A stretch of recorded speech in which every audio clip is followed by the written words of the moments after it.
Hey, you guys don't happen to know what the pirate captain's name is, would you? You know, Captain what? You don't either? Oh, really? So glad to know I'm not the only one that's afraid to ask.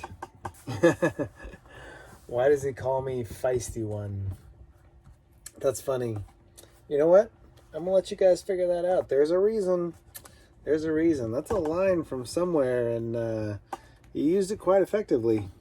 No, no, it's not quite like the firewood frog, but kinda a little bit. Easier than the firewood frog, I think. Yeah, much easier to figure out than the firewood frog. You guys can get it. You guys are smart. You guys will start laughing at my jokes if I tell you where it comes from. You guys are pathetic. Welcome to the morning routine. It is Thursday, and the feisty one he is.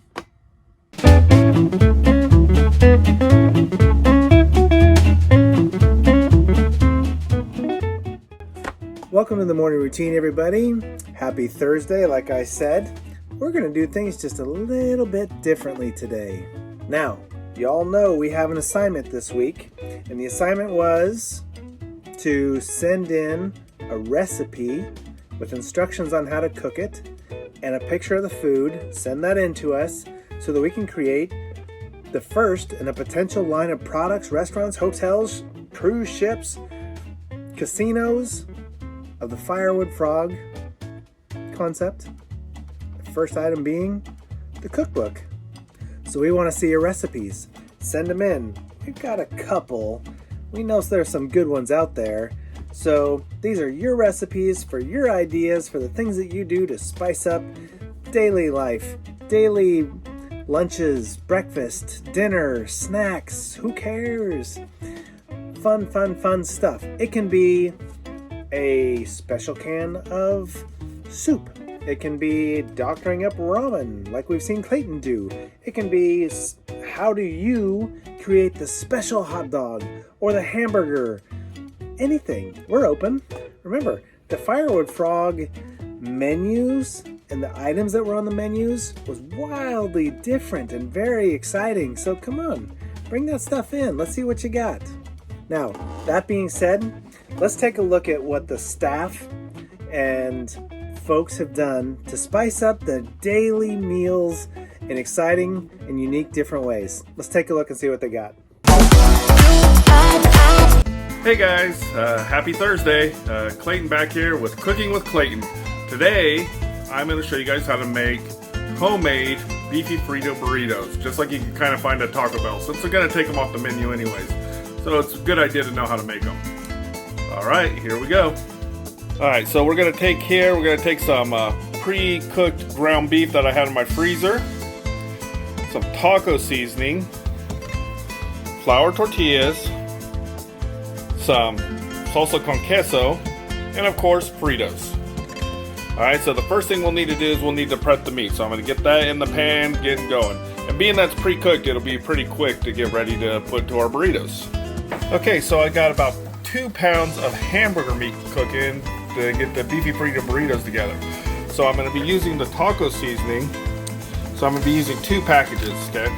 So the directions say, 1 package of lean ground beef, okay, or turkey. Kind of blurry there. 3/4 cup water. So I'll need 2 times 3/4 cup, which is 1.5 cups. So I have 1.5 cups of water right here. All right. So we're gonna mix this in. So I put in the 2 packages, and now I'm gonna add my 1.5 cups of water. Okay. Now I'm gonna stir that in to give it the seasoning. All right. There. Okay. Alright, and then I'm going to let that simmer until the water, see how it's real juicy, until it's kind of thick. Alright, so as soon as it's thick, we'll be right back. Okay, so now that I let it cook down, most of the moisture is gone. I'll give it a quick stir, and then I'm going to move it over to the counter and start putting together our beefy Frito burritos and grilling them on my griddle. Alright, so here we go. Okay, so now we're going to be putting our beefy Frito burrito together. We got the hamburger meat, the nacho cheese. I've got the chili cheese Fritos. I got my handy dandy Stormtrooper spatula. I got a griddle warming up. I'm going to be using canola cooking spray. All right. So the first thing we want to do is we want to put a little bit of taco meat on the tortilla. All right. And then I like to put the cheese on the meat so it kind of sinks in it. Like that. Doesn't take a lot. And then you want to take your little Fritos. Alright. Oh yeah, look at that. Looks hecka tasty. Alright. So now we're gonna roll it. Alright, so we're gonna roll our burrito nice and tight. Make sure it's all tucked in nice and good. Alright. Alright, so I kind of give it a little thing to flatten it. Sometimes they'll tear, it's not perfect. Alright, then I go over to the griddle. I'm gonna give it a quick little spray. And then I'm gonna set the burrito on it. Oh, listen to that sizzle. Sounds so good. Oh, it's gonna be so tasty. Alright. So you kind of take your spatula, kind of give it a little push here. And we're just kind of wanting to brown the tortilla up a little bit, to give it a little bit of crunch. Couple seconds on each side. So that should be nice and brown. Flip it. Oh yeah, look at the color on that. Give it a little pressure. Not too much because you don't want to burn it, but just enough to give it a little bit of crisp. Because everything in there is already pre-cooked, so you don't have to cook it too long. You're just warming up the tortilla. Alright, so that one should be done. Oh yeah, see, it's got a nice little brown on the side, alright? So what I'm going to do, I'm going to get my handy dandy little knife. I'm going to cut it. Oh, look at that inside. Just like Taco Bell. Now, if you want some hot sauce, I'll go and I will get my Tapatio. I'm a Tapatio guy. Take it, put a little on. Oh yeah, a little on, I like a lot. All right, careful, it's hot, okay?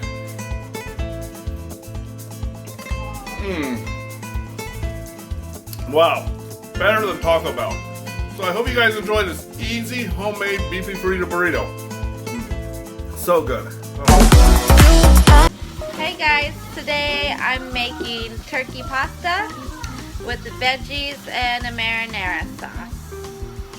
So first I'm going to brown 1 pound of ground turkey. I'm going to add a teaspoon of garlic. This garlic is already chopped for me, this kind right here, chopped garlic. I like that, easy. I put a half a teaspoon of chili powder, just an here, and then I put a half a tablespoon, half a teaspoon of onion powder, gives it lots of flavor. And then I'm going to put a little bit of whole cumin. When you put whole cumin, you kind of got to smash it. And sprinkle. And then you just stir it all up. Once this is all stirred up, it's pretty much browned already.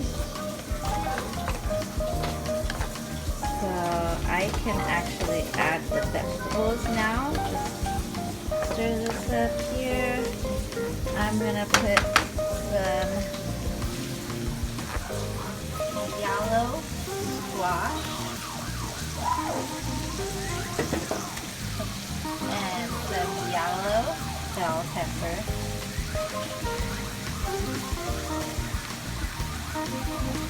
Lots of veggies. Lots of veggies. They're so good for you. For the oil that I use the extra virgin oil, but it also has canola oil in there too. It's a mix. So I'm putting that, and then I love mushrooms. I'm putting mushrooms. All of these have been washed and chopped already. And then I'm gonna put some kale. I like kale. It's so good. Alright. And we gotta stir it up. So after about 10 to 15 minutes, your vegetables should be cooked enough to where you can add in some sauce. There's so much sauce. I just got the 98-cent hunts. You know, traditional sauce. You don't have to put the whole can. Just put enough to sauce your stuff up. There we go. Here we go. Looks nice and colorful. Red, green, yellow. And then, so that's going to, I can reduce the heat now because it was on medium. But now when you put the sauce, put it to medium low or low 2.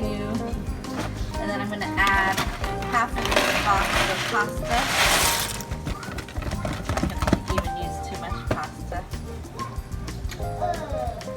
And then stir it up. And then the pasta should take about 8 minutes to boil. This is going to just absorb all the flavors and it'll be done shortly. Here we go. It's the whole wheat pasta with the turkey and veggie marinara sauce. I'm serving Julius first so his food gets time to cool off. I hope you guys have a good day. Bye. Hey guys, happy Thursday. Today is July 23rd and today we're going to make chili dogs for our Firewood Frog restaurant. So these are all of the things you're going to need. 2 pots, one with some boiling water, a package of hot dogs, any kind you'd like, some chili, whatever works for you, and I like a little cheese on the top. You can have anything on the top. Onions, some people like onions, or anything else. You want to bring your hot dogs to a boil. Stir your chili. You would grab your bun, grab your hot dog, of course. Take it over to the chili.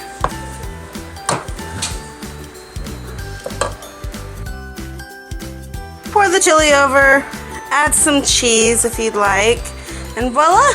There you got it. A chili dog. Chili cheese dog.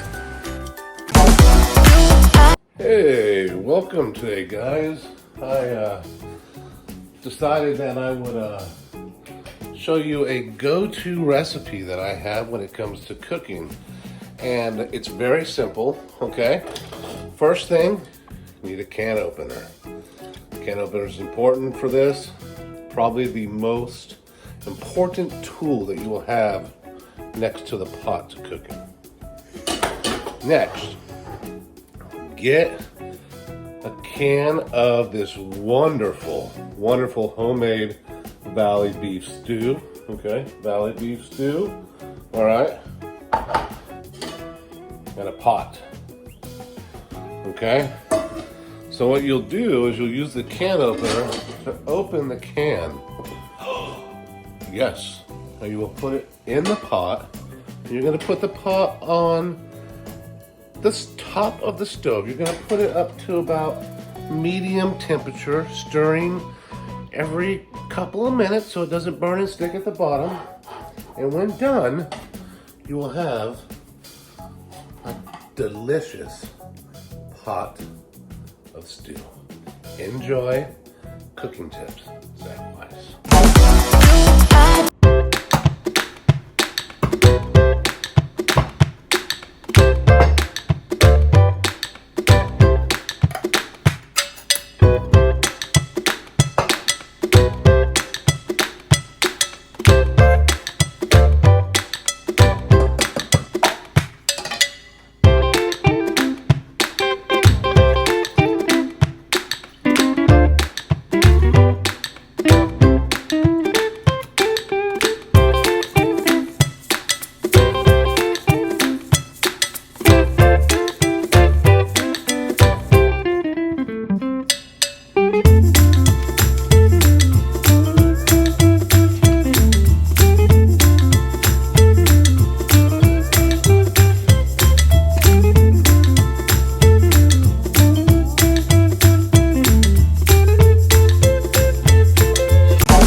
think it'd be good at the firewood frog menu or our cookbook, but precisely for our cookbook.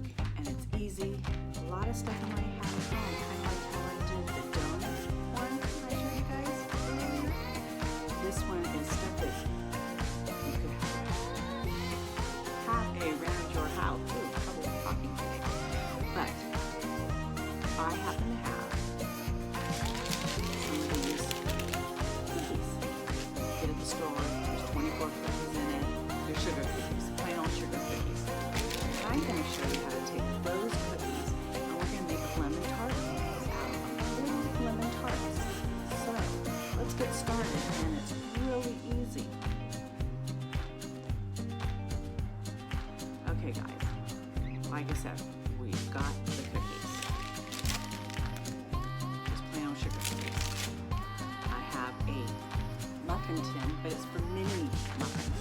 There's 24 in here, 24 cookies in here. All we're going to do is bake these for right now.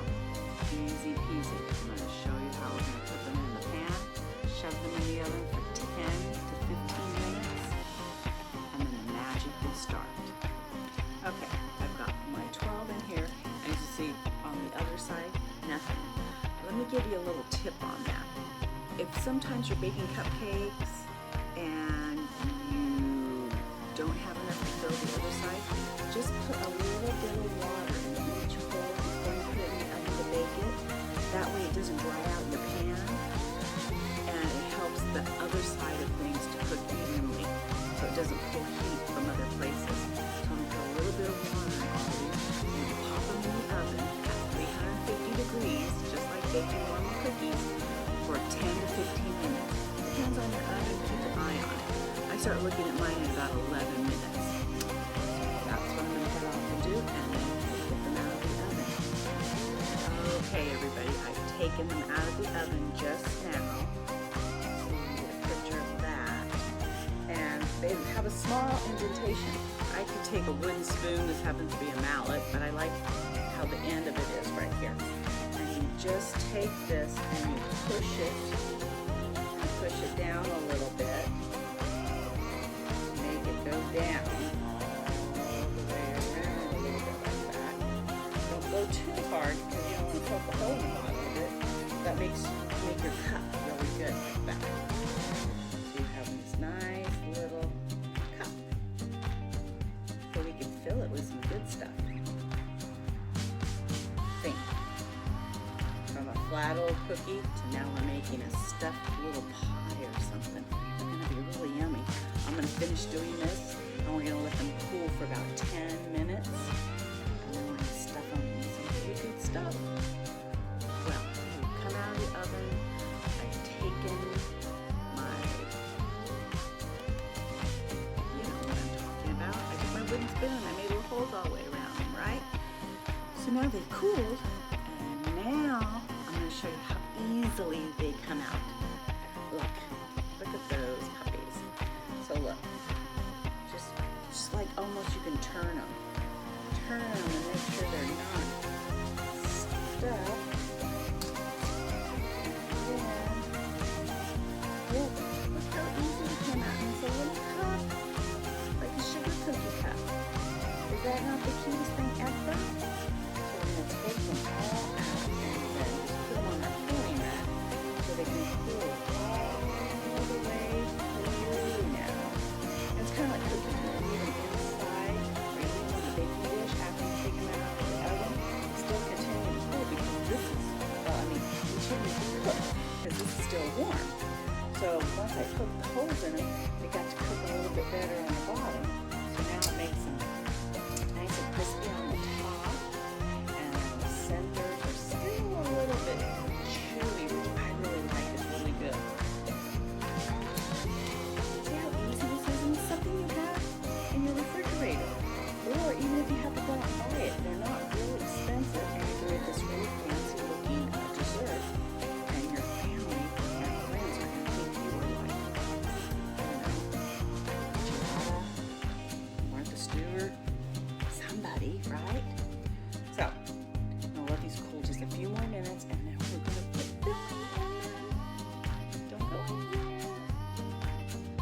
it's been another 10 or 15 minutes. And they're cool now and they're crisp on the outside. You hear that? So fill them. You can fill them with anything. That's the easy thing about it. There's so many things that you have at home that you don't even realize. So I went into my cupboard and I looked to see. I know I have different things than most people, they'll tell me, but I happen to have some lemon curd, like a lemon pie or something like that, and that's what I'm going to fill mine with. Lemon curd, so they're like little lemon pies, little lemon tarts. But you know, if you have, I've got some banana pudding too. If you made banana pudding, you could like slice a banana, stick it in the bottom, put your pudding on top. We have little banana cream pies. You can use chocolate pudding, and if you happen to have some little chocolate chips or a chocolate bar, you can shave some chocolate on top of them. Chocolate pies. You can even put jam in there. Strawberry jam, have little strawberry pies. So many things that you can put in there. And you've got it at home pretty much. So I'm just gonna, this is easy peasy. If I get the jar open. Open up the jar. Stick the spoon in and stir it around a little bit. And we're just gonna take this big scoop and we're gonna plop it in.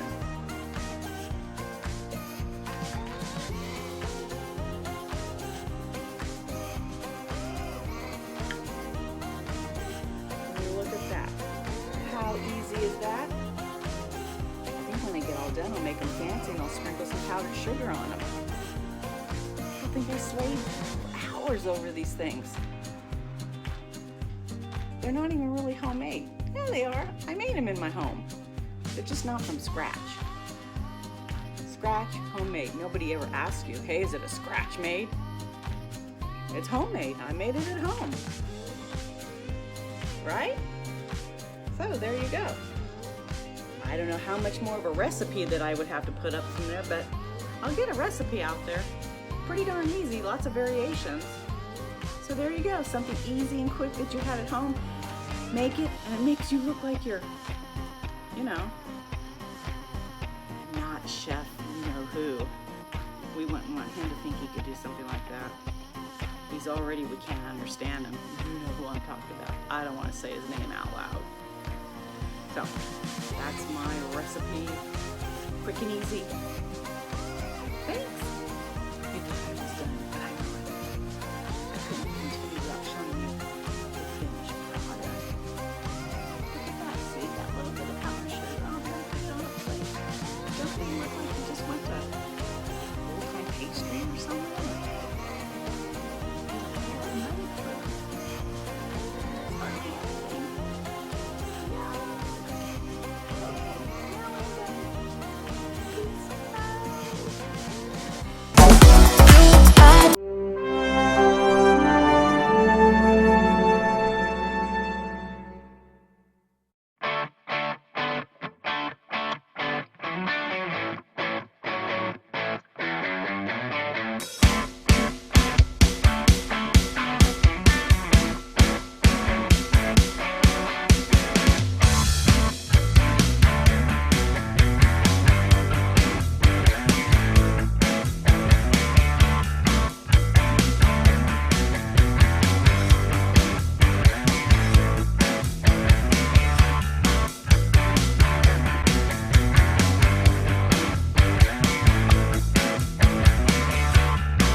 lot of you guys do it here.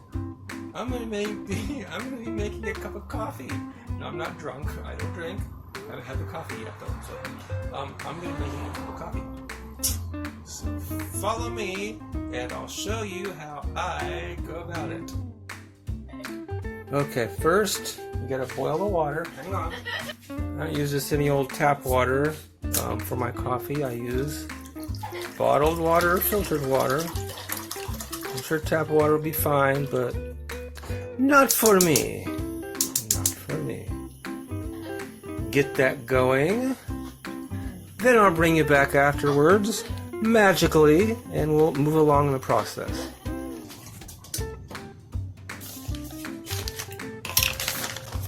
Like a lot of coffee beans. A lot. I don't know how well this microphone is going to be picking me up. We got trucks in the background. Clip it closed. The Starbucks whole beans isn't the greatest, but it is what it is. It's what I'm using for now. My coffee grinder is super duper old and broken. I gotta clamp it closed and plug it in to grind it. So that's what I'm gonna do. Got the plug right here. Got the cord right here. Gotta clamp it down and grind it. A new grinder is not in a budget. Ain't happening. 13, 14, 15, 16, 17, 18, 20, 21, 22, 23, 24. That's about right. 24, 25 seconds with this old grinder. Normally, I'd say about 15 seconds. Okay. Okay, ignore the cat down there. There's the hot water. This is my filter, handy dandy filter holder. Costs like $3.50 at the store. This is a Melita. You can get them at Walmart, Winco. I think I got my last one at Winco. Put the filter holder on top of the coffee cup. Here, not gonna do that yet though. First, you gotta put the coffee in the filter.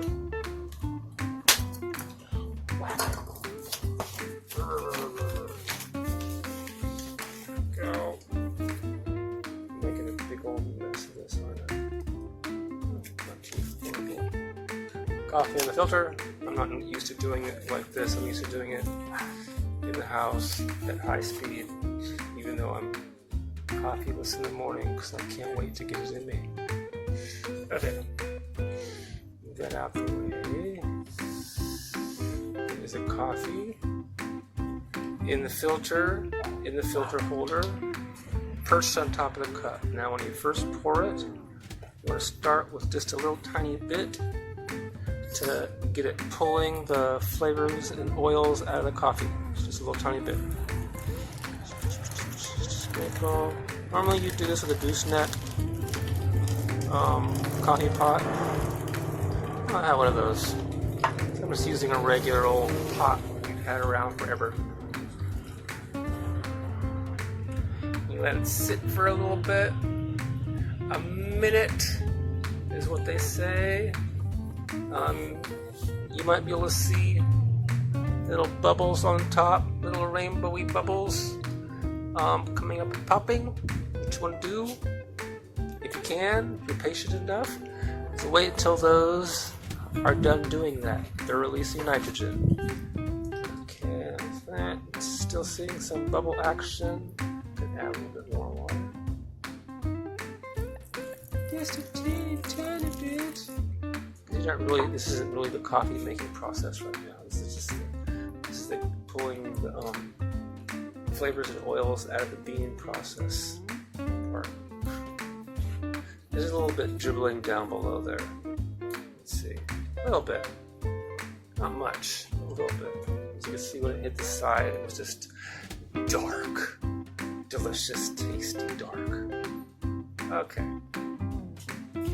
That's it. As you can see, still little bubbles popping up. It's still doing its thing.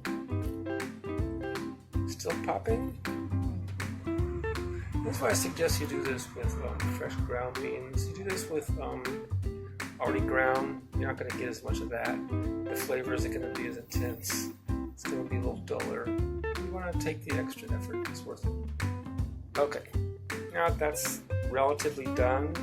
It's kind of flattening out, not as much bubble action happening anymore. What bubbles were there are popping. Then you start adding more water.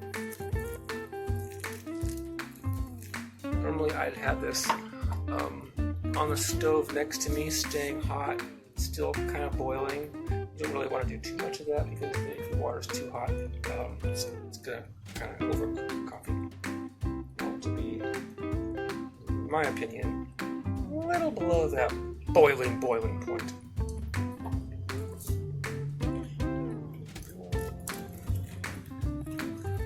And there's a fly on the edge of that table. I wish I could whack it with this pot, but I'm not gonna, because I might succeed. I have a mashed fly on the bottom of my pot, knock over my coffee and the grinder and all that kind of stuff. It'd be horrible.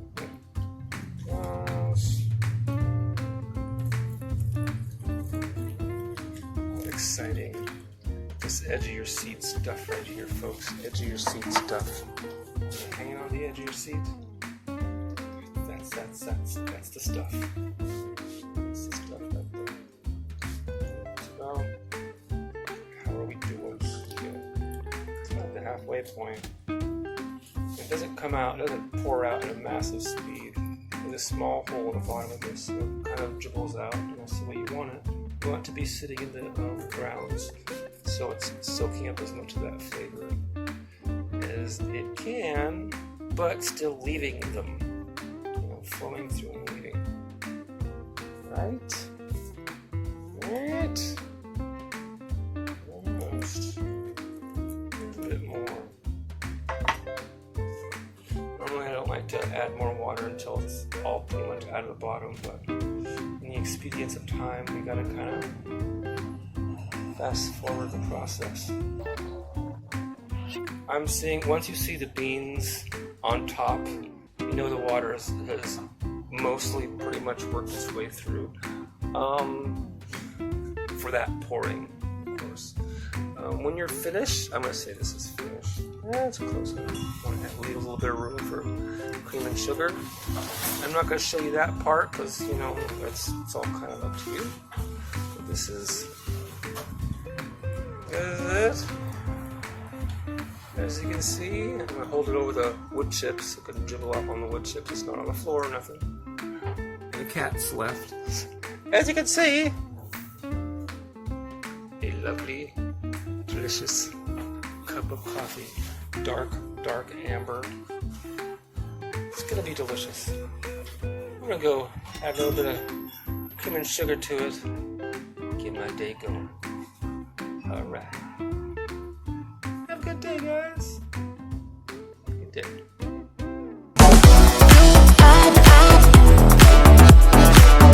Holy crap, I'm hungry. A lot of that stuff looked really, really good. And I know one of them, the chili, that's going to be my lunch today. So all those things would be great items for our cookbook, the Firewood Frog Cookbook. Because of course, what would the Firewood Frog Cookbook be if it was a bunch of fancy, highfalutin foods that nobody really wants to eat?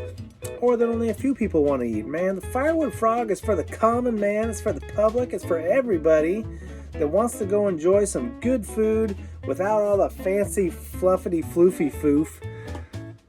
That didn't really come out right. I'm not as good at Gabrielle-isms and silly sayings like that. So send us your recipes with some pictures of the finished product, instructions on how you do it. How do you make your hot dog? What do you do that's special or unique to it? Send that stuff into us so we can have ourselves a what? A Firewood Frog Cookbook.